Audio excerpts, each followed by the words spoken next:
I have a small set of socket drivers here, and as you can see, they have some issues. They're old. Handles are breaking off.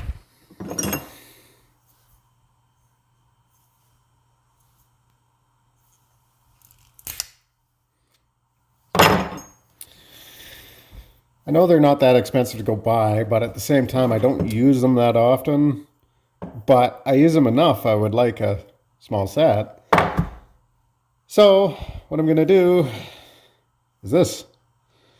This is the first one that broke off. Here's what's under the handle on these ones. It's just it's a piece of round stock that's been pressed flat, tacked as a key. So I'm gonna build myself some handles for these, and out of this stuff here. This is a moldable plastic. It says so right on the package.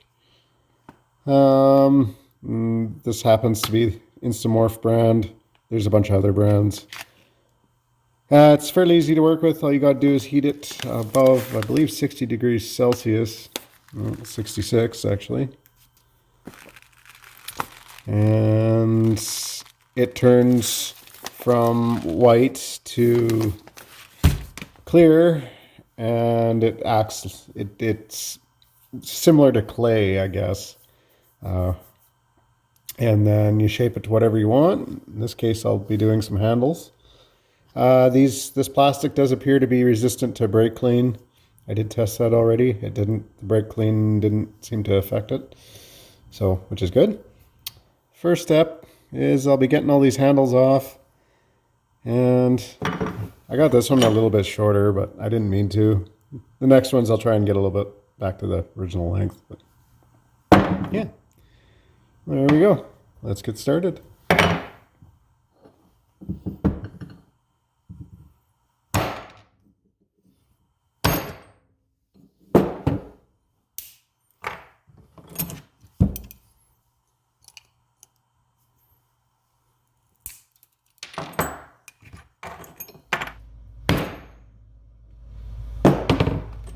One does not want to come off. There we go. For the moldable plastic, you'll need some hot water. Not boiling. We're still heating up here, but it's got to be over 66 degrees Celsius for this particular stuff. You also need a utensil for getting said plastic out of the hot water. I'm sure you don't want to use your fingers. You need a towel as well. This InstaMorph moldable plastic, most moldable plastics come in this granular form.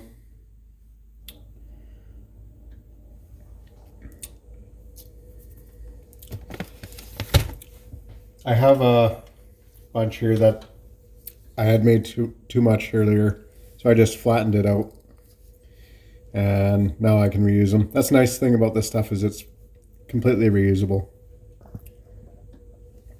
You can see how the granules actually turn clear already. And if I kind of clump them together, you can see they all stick together. Oh, now it's actually stuck to my larger piece. Yeah, they turn into one piece. It's very neat.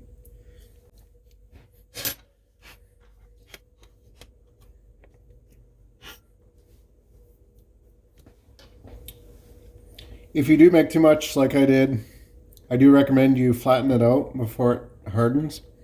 If it's into a big blob, it takes a long time for it to melt. Now we wait for all this to turn clear, which most of it already has, and we can start working with it.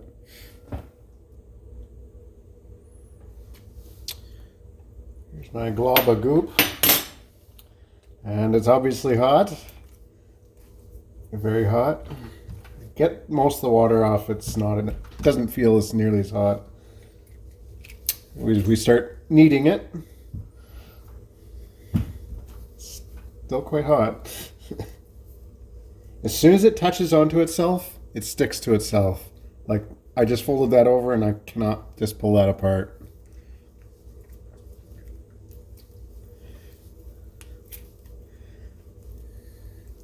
See, it's very, you can work it really easily.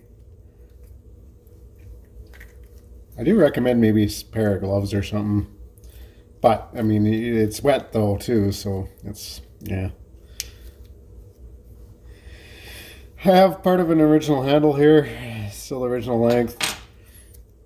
So I'm gonna kind of use that to help with the dimensions.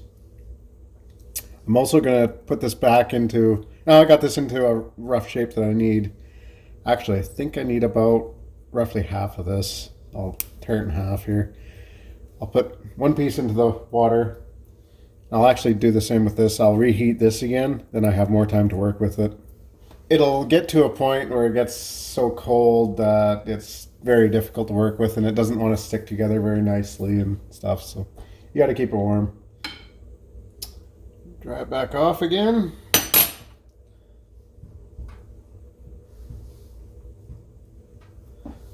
Okay. Let's make it roughly the same length.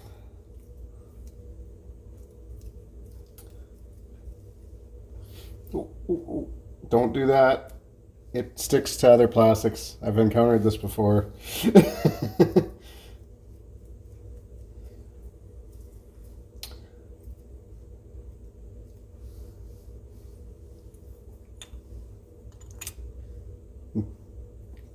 Roughly see how far the handle went in. I'm going to do the same with this. I'm going to wrap it around. And just start forming it to the shape I want.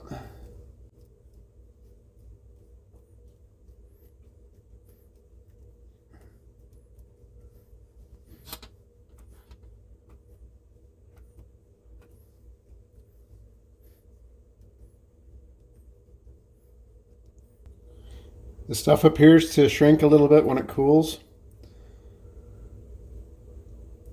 It, at least on the last screwdriver handle I did, it was a little bit loose on the shank of the screwdriver when it was hot, and when it was done cooling, it was quite tight, and I had to actually, it took a fair bit of force to get it off there,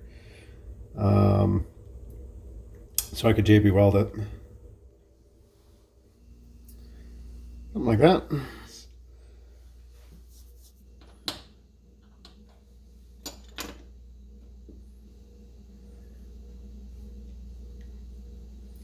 There we go. I think that's about it. So the next thing I'm going to do is epoxy all these handles on, which obviously means I got to remove the handles from the drivers.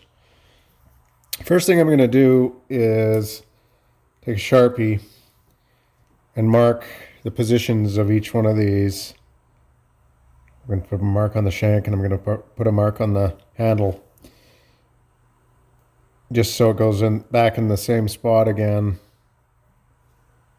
There won't be any troubles putting it back on, basically.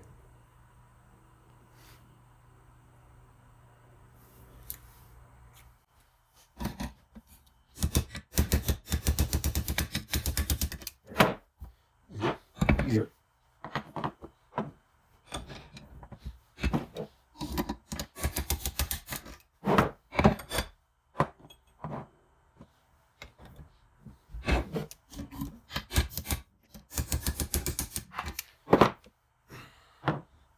You can use whatever epoxy of your choosing. I'm going to use JB Weld. It's a fairly strong epoxy. It's 2-part epoxy. You mix the 2 parts 50-50. Yeah, I believe it's 24-hour cure time on this stuff, but sets in 4 to 6 hours.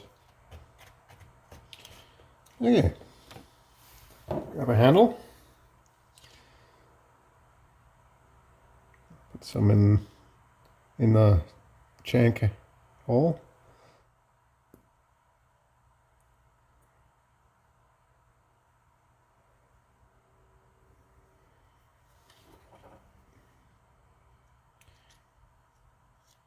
JB Weld and JB Quick are two different products. JB Quick isn't as strong, just so you know. If you read the package, you'll see that.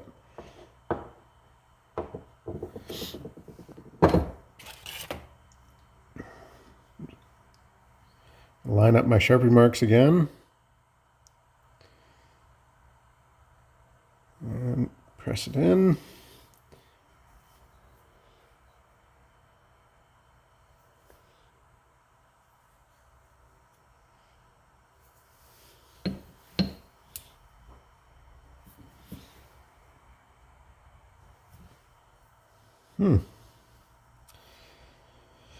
Apparently it's tight enough that it airlocks in there.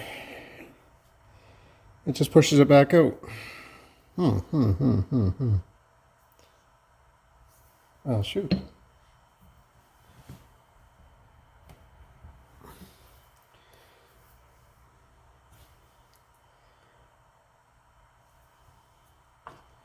Okay.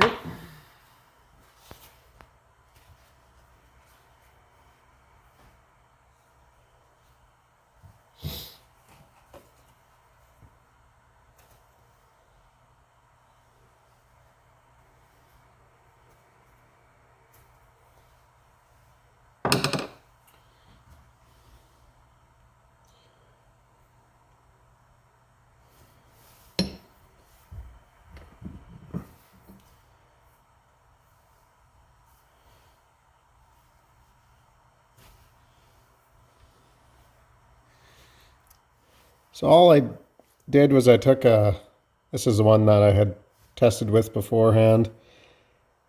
And all I did was I took a file and kind of smoothed out the JB Weld and the edges there, and it all worked. So yeah, there you go. I'll do the same with those, but that's that. Like and subscribe. Thanks for watching.